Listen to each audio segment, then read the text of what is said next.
¿Estamos listos para repasar las 5 cosas que han pasado esta semana? Siempre. Vamos. 1, 2, 3, 4, 5 cosas del campo que sí o sí tenés que saber. ¿Te gusta desafiar los límites de la productividad? En esta campaña, entra una nueva era de excelencia en trigo. Anímate a probar lo nuevo. Apostá a la genética más avanzada, con soluciones personalizadas para potenciar tu productividad. Elegí las variedades de Neogen, un nuevo horizonte en semillas. Accede a nuestros lanzamientos en trigo a través de www.sembraevolucion.com.ar. A las 8:08 de este domingo, mira, número, ¿cómo dicen? ¿Número maestro? ¿Capicubanas? No sé, no, maestro, dicen así como los... Ah, el que tenés que pedir un deseo. Claro. Mi mamá decía, pasa un ángel. Pedilo, dale, Sí. pedilo, Sofi, vos que podés. Yo, mientras tanto, le voy a contar a los oyentes 5 cosas que pasaron esta semana y que para mí ustedes tienen que saber. Arranco por la primera, por supuesto, naturalmente. Los ganaderos tienen ganas de invertir. No es algo que diga yo, lo dicen algunas encuestas. Los ganaderos ven clima de inversiones hoy en Argentina después de varios meses ya acumulados con buenos precios de la hacienda. Las inversiones en el campo hoy tienen mucho más el foco, como les digo, en la ganadería que inclusive en la propia agricultura. Y se viene viendo a las claras, tanto que se vio en la última encuesta que hizo CEA, en realidad encuesta CEA que hizo CREA, perdón, que dice que la ganadería hoy es la ganadería vacuna, y voy a hacer esta aclaración, es el motor del optimismo en el campo. Un 82% de los empresarios ganaderos que consultó CREA dice que es un buen momento para invertir. Un 82%, muy por encima, por ejemplo, de otros rubros como los ovinos, donde las intenciones de invertir apenas llegan al 35%. Bueno, y por primera vez desde el 2022, el índice de expectativas volvió a ser positivo. El 76% de los encuestados dijo en general que el contexto actual del país es una oportunidad para sus empresas. También aparecieron obviamente en esta encuesta datos opuestos de otros sectores como la lechería, donde las perspectivas no son tan buenas y lo venimos siguiendo. Hay complejidades hoy vinculadas al precio. Persisten muchas señales de alerta en la lechería. Sin ir más lejos, la mitad de los encuestados por CREA dijo que es un mal momento para invertir en los tambos, pero en definitiva, como les digo, la ganadería vacuna hoy se queda con las expectativas y las intenciones de invertir en el campo. Segunda cosa, Adorni. Ni los vuelos, ni Bettina Angeletti, ni nada de todo eso.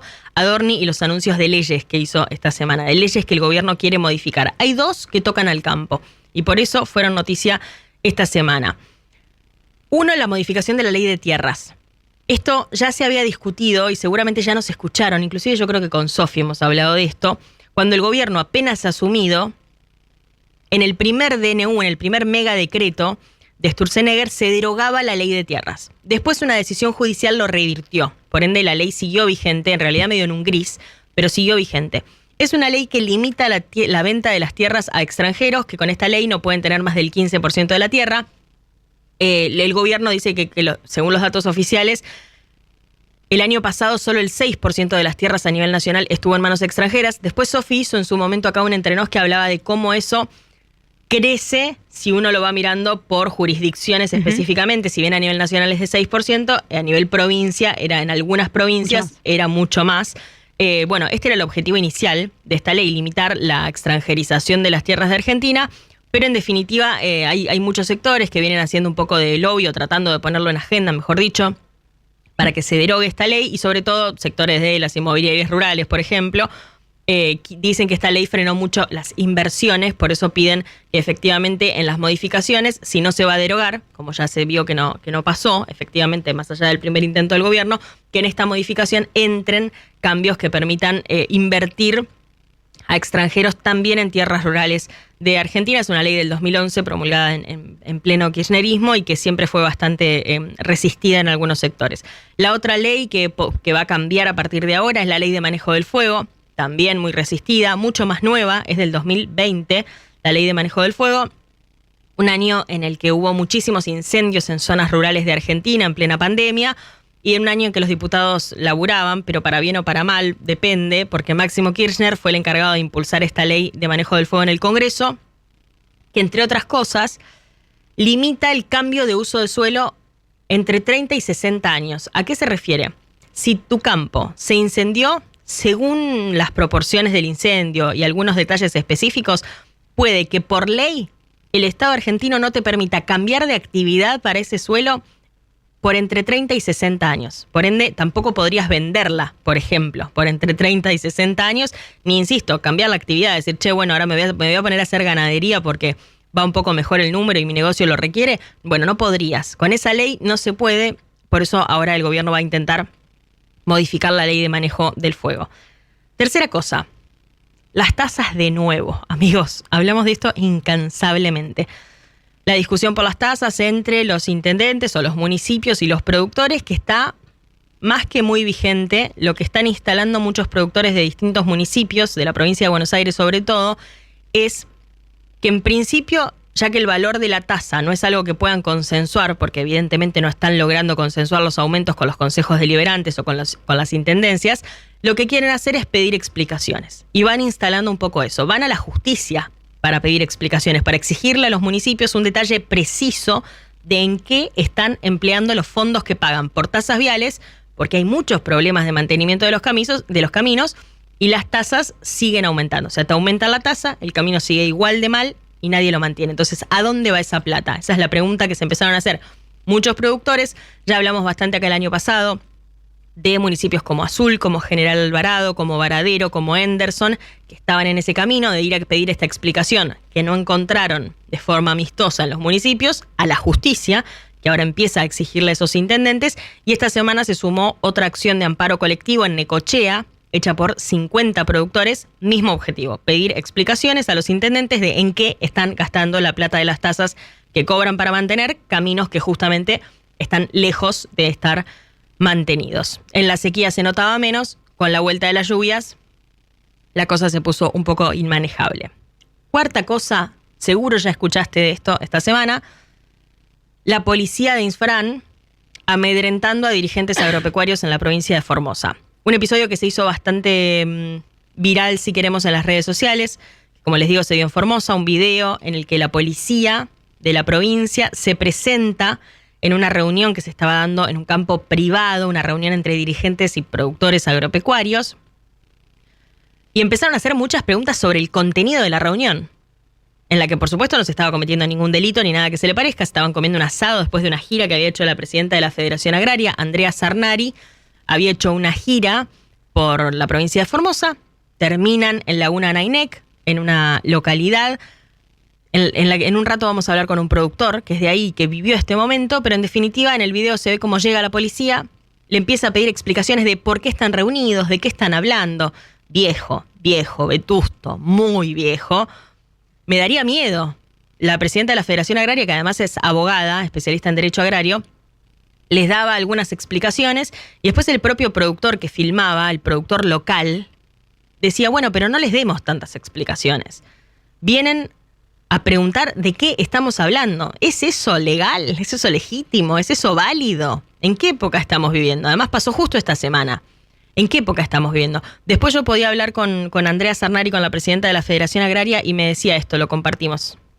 Como dirigente sigo tratando de encontrar una explicación lógica a esta pregunta, a esta presencia de la policía, y cuestionando, ¿no?, algunos conceptos, que en democracia todavía se use la fuerza policial para intentar intimidar. La memoria también debería servir para reflexionar sobre estos hechos y, como dijo algún artista alguna vez, que lo injusto no nos sea indiferente. Bueno, que lo injusto no nos sea indiferente, decía Andrea Sarnari, la presidenta de la Federación Agraria, que estaba ahí justo cuando caía la policía, que parece que es algo habitual. En un rato vamos a hablar con Pánfilo Ayala, que es productor ahí de Laguna Nainec y que ya conoce de esto bastante. Y él dice, bueno, ustedes son más nuevos acá, pero nosotros lo vivimos hace rato. ¿Cómo es ser productor y dirigente agropecuario en la Formosa de Infran? Que prácticamente para muchos es la única Formosa que conocen, porque Infran gobierna desde antes de que yo naciera. 95. 95, efectivamente Cuando antes de que yo naciera, cuando vos naciste. Ahí empezó a gobernar Infran y ahí sigue. 30 años. Apoltronado en su sillón, en su cargo. Quinta cosa que pasó esta semana, afortunadamente me parece que puede ser bueno. Después vamos a reflexionar sobre algunas cuestiones vinculadas a esto, pero en definitiva lo que pasó es que se va a usar más biocombustible para frenar las uvas en surtidor. El gobierno tomó antes de ayer, viernes, esta decisión que puede servir, hay que ver, pero puede servir para evitar más subas de precio en los surtidores, combustibles claramente hablando, y es una decisión que tiene que ver con el campo. En el boletín oficial, lo que hizo el viernes el gobierno es habilitar a las petroleras a comprar hasta un 20% de biodiesel de soja y un 15% de bioetanol de maíz y de caña de azúcar para usar en las mezclas con el gasoil y con la nafta. El biodiesel con el gasoil, el bioetanol con las naftas. Como al menos por ahora esos commodities no han subido igual que el crudo, que el petróleo, lo que se está proponiendo es que en vez de poner un 7,5%, como es ahora para el caso del biodiesel, por ejemplo, se ponga un 20%, entonces mezclas mejor y morigeras un poco la suba del precio del petróleo que se sigue viendo en contexto del conflicto, la guerra en Medio Oriente. O sea que se terminaría aumentando un poco menos en el precio final del surtidor. Hay que hacer alguna aclaración acá, no se tocaron los cortes obligatorios. Argentina tiene un corte obligatorio por ley, y tiene una autoridad de aplicación, que es la Secretaría de Energía de la Nación, que es la que regula todo esto, el corte, el precio, etcétera. No se tocaron los cortes obligatorios. O sea, las petroleras obligatoriamente tienen que seguir comprando lo que venían comprando. Pero si quisieran y si les conviniera, o sea, por necesidad y conveniencia, a partir de ahora, con esta resolución del Gobierno Nacional, lo que pueden hacer es comprar un poco más para mezclar, un poco más de biodiesel, un poco más de bioetanol para mezclar en sus gasoil y en sus naftas, y de esa manera tratar de morigerar la suba del precio del petróleo.